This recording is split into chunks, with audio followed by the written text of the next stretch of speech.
देखिए, अभी से कुछ देर पहले जो सूचना आई थी कि रोड शो के लिए बैरिकेडिंग नहीं की जाएगी, रास्तों को ब्लॉक नहीं किया जाएगा। अरविंद केजरीवाल अपने कुछ करीबी कार्यकर्ताओं के साथ, विधायकों के साथ गाड़ी के जरिए पहुंचेंगे हनुमान मंदिर। हालांकि जिस तरीके से यहाँ पर बाहर कार्यकर्ताओं का बड़ा हुजूम है, जश्न हो रहा है, तो उम्मीदें की जा रही है कि भले ही बैरिकेडिंग नहीं की जाए, लेकिन रास्ते में ट्रैफिक जाम जरूर होगा और रोड शो के जरिए ही अरविंद केजरीवाल अपने समर्थकों के साथ पहुंचेंगे हनुमान मंदिर। अगर रास्ते की बात करें, दीनदयाल उपाध्याय मार्ग, उसके बाद से अगर बात करें CP outer circle, Minto road होते हुए और बाबा खड़क सिंह मार्ग, ये वो रूट होगा जिसके जरिए हनुमान मंदिर जाएंगे। और हनुमान मंदिर को लेकर जिस तरह से सियासत हुई थी, उसके बाद भी ये कहा गया था कि जीत मंगलवार को मिली है, मंगलवार हनुमान जी का दिन है और इसमें अगर जीत मिलती है तो हनुमान जी के दर्शन भी होंगे। और इंतजार ये इसलिए चल रहा था क्योंकि अगर बात मनीष सिसोदिया की बात करें, पड़पड़गंज सीट की बात करें, वहां पेच फंसा हुआ था, वरना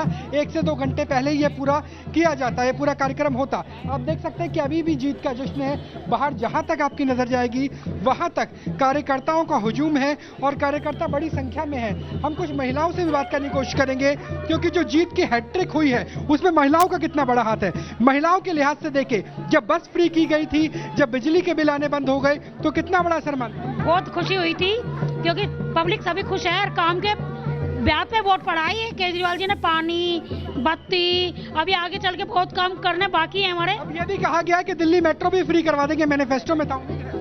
नहीं, मैनिफेस्टो मैंने नहीं देखा, ये तो झूठ बोलने वाली बात है। और हमारे साथ कुछ और महिलाएं भी, आपसे जानना चाहेंगे, क्या लगता है कि शाहीन बाग में जो प्रदर्शन कर रही महिलाएं हैं उनका समर्थन भी मिला, बाकी महिलाओं का समर्थन मिला, जिसकी वजह से बम्पर? शाहीन बाग का कोई मुद्दा है ही नहीं इस मामले में, वोट से कोई मुद्दा नहीं है। शाहीन बाग का मैटर जैसा था वैसे ही वही है, वो हमारा पर्सनल मैटर है, इससे कोई लेना देना नहीं। हमें बेहद खुशी है कि ये पार्टी केजरीवाल। आपसे जानना चाहेंगे कि कितनी खुशी है जीत की हाथ? खुशी तो बहुत है। शिक्षा, स्वास्थ्य, काम की जीत हुई है जो हुई है। इसमें धर्म और जाति की कोई जीत नहीं हुई। धर्म और जाति से कोई लेना देना नहीं है। हिंदू, मुस्लिम, सिख, ईसाई पहले दिल्ली ज्यादा सुरक्षित हो जाएगी क्योंकि दिल्ली को लेकर जिस तरह से महिलाओं के प्रति अपराध होते हैं, उन्हें लेकर बहुत से सवाल किए जाते हैं। लगता है कि दिल्ली सुरक्षित बनेगी? जी, बहुत सुरक्षित बनेगी क्योंकि केजरीवाल जी ने जो वादे किए थे उन्होंने वो पूरे किए हैं। उन्होंने कहा कि हम बसों में मार्शल नियुक्त करेंगे, महिलाओं की सुरक्षा की उन्होंने किया, बसों में लेडीजों के लिए फ्री की। आप तो होली बनाते हुए नजर आ रहे हैं, इस बार ये कहा गया पूर्ण राज्य का दर्जा दिलवाएंगे। सर, कहा तो गया है, लेकिन आपको पता है कि कैपिटल दिल्ली है और अखिलेश हमारे केजरीवाल सरकार ने जो महिलाओं के लिए बिल्कुल। हाँ जी, आप कुछ कह रहे थे विद्यानाथ जी। बिल्कुल राहुल, मैं आपसे ये कह रहा हूँ कि वहाँ मौजूद लोगों से पूछने की कोशिश करिए कि पिछले जो टेन्योर में कई ऐसे काम थे जो अधूरे रह गए थे, जो वादा आम आदमी पार्टी करके आई थी वो पूरा नहीं कर पाई थी, चाहे वजह जो भी रही हो। इस बार तमाम वादे किए गए हैं, इन्हें क्या लग रहा है, क्या वो पूरे कर पाएंगे?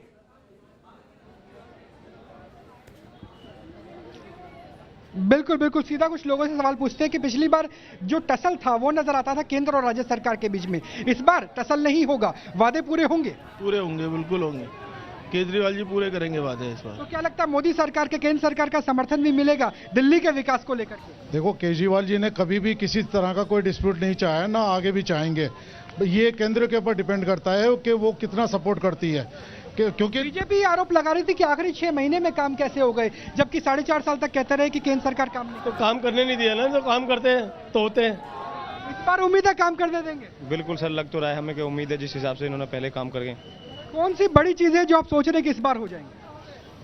इस बार बड़ी चीज है कि बच्चों के लिए अब स्कूल, कॉलेज नए खुलवाए जाए, नई IIT, यूनिवर्सिटी वगैरह बनाई जाए, ताकि जो इस बार कमरों से काम नहीं चलेगा। इस बार जनता चाहती है कि नए स्कूल बनाने पड़ेंगे, नए कॉलेज, नए कैंपस। जी अच्छा राहुल, ये चीज पूछिए कि लोगों ने कहा कि शिक्षा का स्तर सुधारने के लिए मनीष सिसोदिया ने और आम आदमी पार्टी की सरकार ने बहुत कुछ काम किया था, लेकिन क्या इन्होंने कभी सोचा था कि इतना टाइट मुकाबला होगा, ऐसी फाइट होगी? मनीष सिसोदिया की सीट पर सांसें ऊपर नीचे जा रही थी, आखिरकार उन्होंने सीट जीत ली है, लेकिन क्या समर्थकों को लगा था कि ऐसी बात फंस सकती है?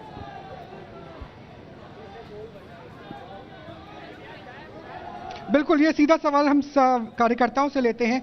पड़पड़गंज की बात करें, मनीष सिसोदिया कभी आगे कभी पीछे, जब शिक्षा पे इतना अच्छा काम हुआ था तो क्या वजह लगती है कि इतनी टाइट फाइट हुई? देखिए जी, शिक्षा के जो क्षेत्र में काम किया गया है वो तो सभी लोगों को दिखाई दे रहा है कि जो सरकारी स्कूलों की हालत बहुत ज़्यादा में उसमें सुधार आया है।